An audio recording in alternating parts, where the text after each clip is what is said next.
পবিত্র রমজান মাসের গুরুত্ব সম্পর্কে জানতে চাই। এখানে যে অমুসলিমরা এসেছেন তাদের উপকারের জন্য। এই রমজান মাসে তাহলে আপনি কেন ইসলাম গ্রহণ করছেন না? কারণ এটা জীবনে নেওয়া সবচেয়ে কঠিন এবং শক্ত একটা সিদ্ধান্ত। আপনার কি অনুসারী আছে ভাই? না, আমার কোনো অনুসারী নেই। তাহলে আপনি কি হারাবেন? আমি প্রভাকরণ, আমি একজন সুপারভাইজার হিসেবে কাজ করছি। প্রথমত আমি জানতে চাই, বেশিরভাগ ধর্মেই একটা সাধারণ কথা প্রচলিত আছে যে যে কেউ ঈশ্বরের কথাগুলো ধর্মীয়ভাবে মেনে চলবে সে স্বর্গে যাবে, আর না মানলে নরকে যাবে। এই বিষয়টা বিবেচনায় নিয়ে আমি জানতে চাই বিচার দিবসে অমুসলিমদের অবস্থা কি হবে। দ্বিতীয়ত আমি পবিত্র রমজান মাসের গুরুত্ব সম্পর্কে জানতে চাই। এখানে যে অমুসলিমরা এসেছেন তাদের উপকারের জন্য।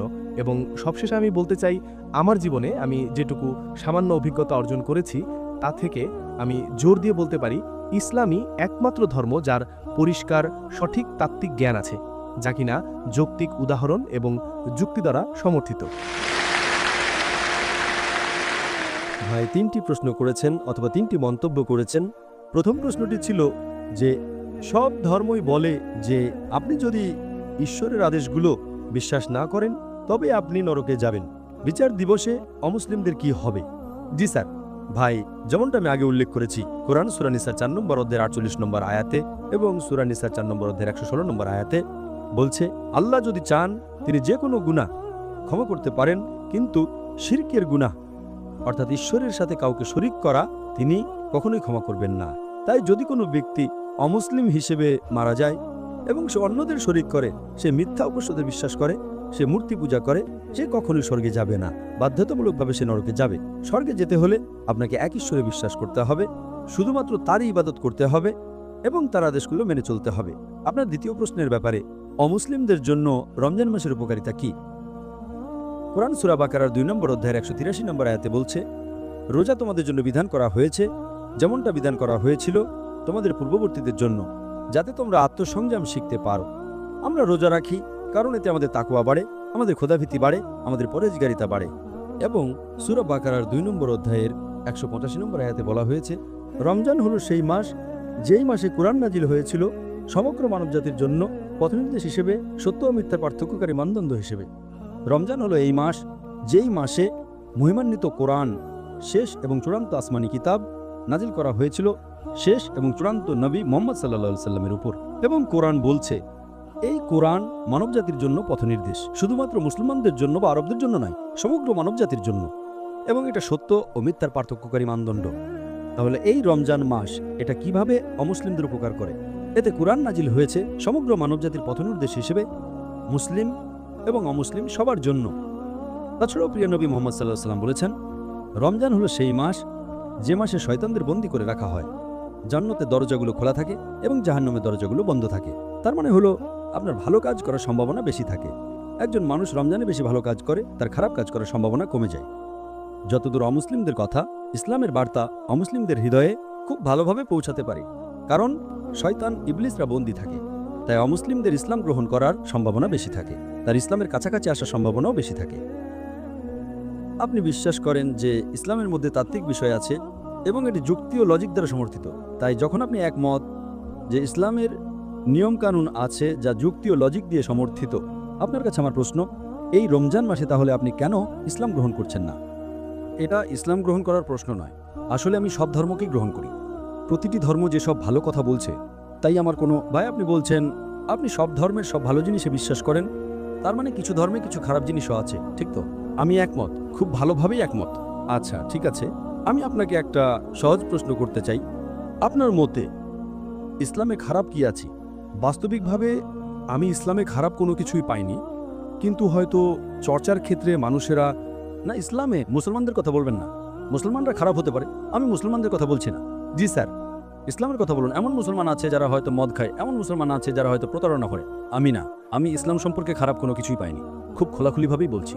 খুব ভালো।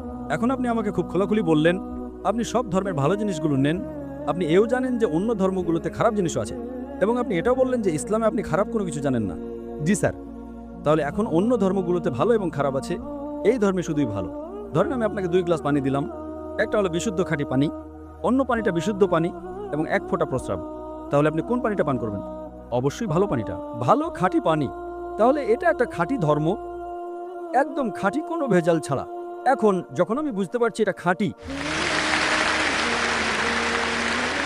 যখন আপনি তৃষ্ণার্ত, আপনি খাঁটি পানিটাই পান করবেন। না না, আমি বিশ্বাস করি এটা খাঁটি, কিন্তু আমি এটা পান করব না, এটার কোনো মানে হয় না। আমি যদি কোনো বিশ্ববিদ্যালয়ে ভর্তি হতে চাই, আমি জরিপ চালাই, এই বিশ্ববিদ্যালয়টা সেরা, আপনি ভর্তি হচ্ছেন না কেন? না, আমি এটা নিয়ে ভেবে দেখব।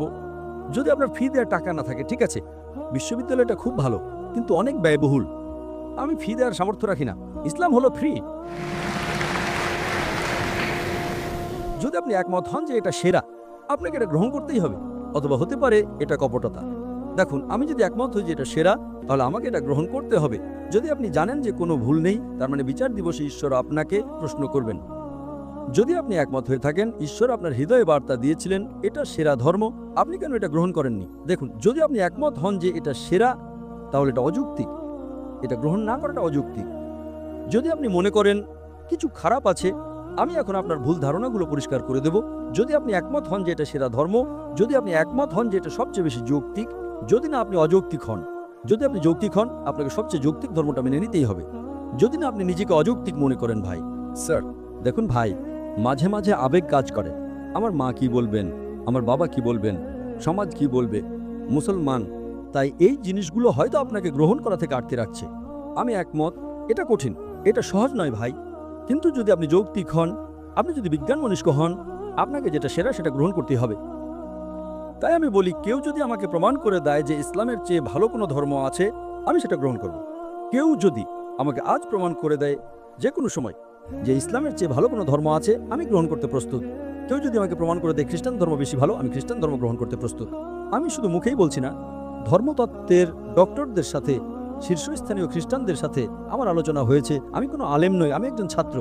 আমি নিজেকে তুলনামূলক ধর্মের একজন ছাত্র মনে করি, কিন্তু হিন্দু ধর্মের শীর্ষস্থানীয় পণ্ডিতদের সাথে আমার সংলাপ এবং আলোচনা এবং বিতর্ক হয়েছে। আপনি জানেন সবচেয়ে জনপ্রিয় হিন্দু বক্তা হলেন শ্রী শ্রী রবিশঙ্কর। আপনি কি তার নাম শুনেছেন? খুব ভালোভাবেই। হ্যাঁ, তিনি কোরআনের সাথে একমত হয়েছিলেন। আসলে আমি তার একজন বড় ভক্ত। আপনি তার ভক্ত, মাশাআল্লাহ। আপনি কি শ্রী শ্রী রবিশঙ্করের সাথে আমার বিতর্কটা দেখেছেন? না, আমি দেখিনি। তাহলে আপনার নায়কের সাথে বিতর্কটা আপনার দেখা উচিত। হ্যাঁ, শ্রী শ্রী রবিশঙ্কর নিশ্চয়ই, এবং তুলনামূলক ধর্মের এই ছাত্রের সাথে। ইনশাআল্লাহ।